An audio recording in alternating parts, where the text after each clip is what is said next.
Nebraska has just fired head coach Scott Frost after a dismal 45-42 loss against Georgia Southern, their second loss of the season, pushes them to 1-2, and it's just time to move on.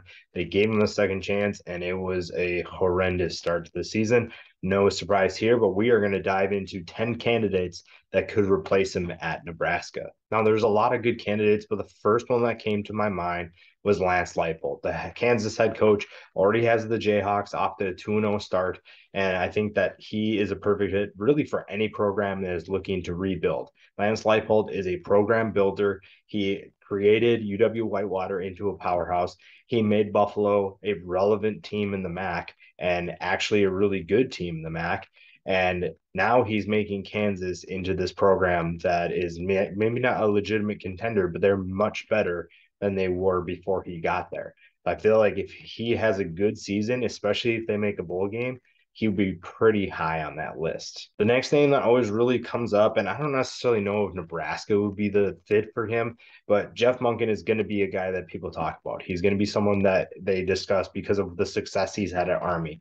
You look at the teams he's produced at Army; they've been very successful, and they're then very tough to beat. Now, I don't know if they're going to embrace. Maybe they do go back to a triple option type offense, be able to replace Scott Frost. But I just like what Monken is doing. I like that he's able to create a good culture. He is a winner, a proven winner. And I think that he would be a good replacement for really anybody. I just don't know if that's the route Nebraska is going to go, but he is someone that everybody's going to be talking about. There's a couple other guys that also fit into that category. The first one being Luke Fickell, the Cincinnati head coach.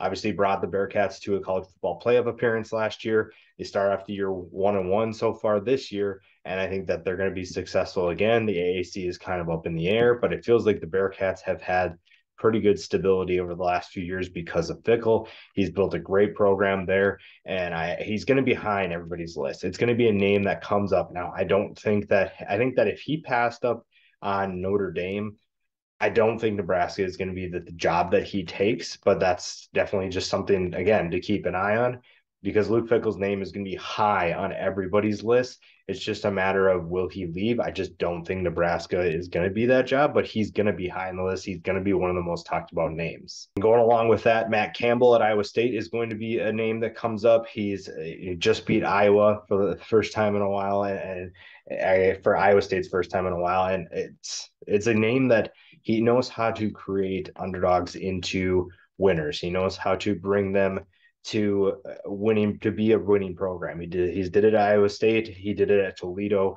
And that's something that Nebraska might be interested in. He's got the Midwest ties now, and he's someone that I think is going to be a very intriguing candidate, someone that I think Nebraska takes very seriously and could bring them to the next level. It's just a matter of how much does Nebraska believe in him. A few other names that are interesting. Again, a lot of these I like, but there's maybe some things that I'm not sure about. One of those being Jamey Chadwell is an interesting name because what he's done at Coastal Carolina is unique. The offense that he runs, the culture that he has is very, very upbeat culture, very winning culture right now. And there's not many teams in the Sun Belt that are competing with the Chanticleers.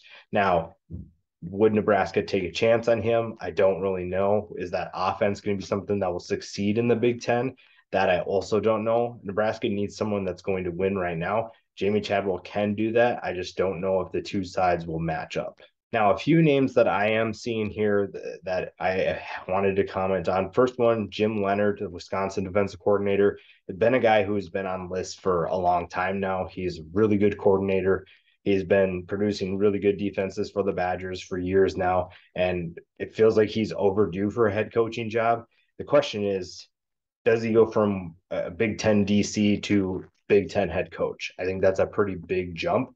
Feels like maybe he goes group of five first as a head coach, but I don't know if he's willing to leave a school that he loves so much and he's had so much success at. So that's an interesting one. I think that he's ready for it. I just don't know if Nebraska is going to be the one to take him. Two other guys, we go into the Big 12.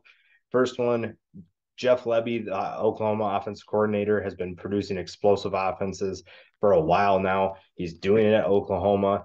I don't think that he leaves Oklahoma for Nebraska, but that's a name that I've been seeing quite a bit. So it'll be interesting to see if he seriously considers the Nebraska job. Obviously, this is also after the season. I don't think anybody's going to be considering that much during the year, maybe towards the end of the year. But right now, I don't think anybody's considering a Nebraska head coaching job. We'll see what happens. And again, a lot of this depends on the success of these teams, but I think Jeff Lebby would be an interesting fit for that program. Going along with that, Jeff Grimes, the Baylor offensive coordinator, is another one. Now, obviously, a disappointing loss for the Baylor Bears last night, but I think that his success at BYU and now at Baylor is going to be interesting. I think that his experience gives him or makes him a qualified candidate. And it's just, again, it just comes down to, is Nebraska a good fit? Is that something that they're looking for? But I think that these last three guys we talked about are ready for their opportunities. Next one, and it feels like this is just the next step. We saw what NDSU has been able to do, and Matt Entz is continuing the tradition of winning football at NDSU. And I think that he's just going to be the next guy to go on to the FBS level. Now, whether that's Nebraska or not remains to be seen. But I mean, he knows how to continue making a winning program. He knows how to win football games. I don't know. Here's the biggest question for him is, can he build a team that's not winning into a winner? We saw that he can take a winner and continue to win games, but can he build that? That's a question I have for him, but he's definitely someone that I would keep an eye on. I don't really know if I like this fit. The fact that he has experience as a head coach in the Big Ten is something that makes Bill O'Brien an intriguing candidate here. Don't really love what's been going on in Alabama. I think that there's been times where he's looked really good as a play caller. Last week, it just seemed like the calls just weren't going well. It wasn't going well. But I think that he's a good offensive mind. I think that he has experience from his time at Penn State. He has experience in the NFL as well. I just don't know if Nebraska is a Bill O'Brien fit. I don't know if Bill O'Brien is a Nebraska fit. So that's the big question I have. There's a lot of options. There's a lot of intriguing players and prospects, I should say, in this job search that will probably start right away. Probably don't have a decision until the end of the year or after the season. But Scott Frost wasn't getting it done. It's time to take a look at someone new. And these guys, I think, have the potential to be the candidates that will replace Scott Frost and maybe get Nebraska back on track.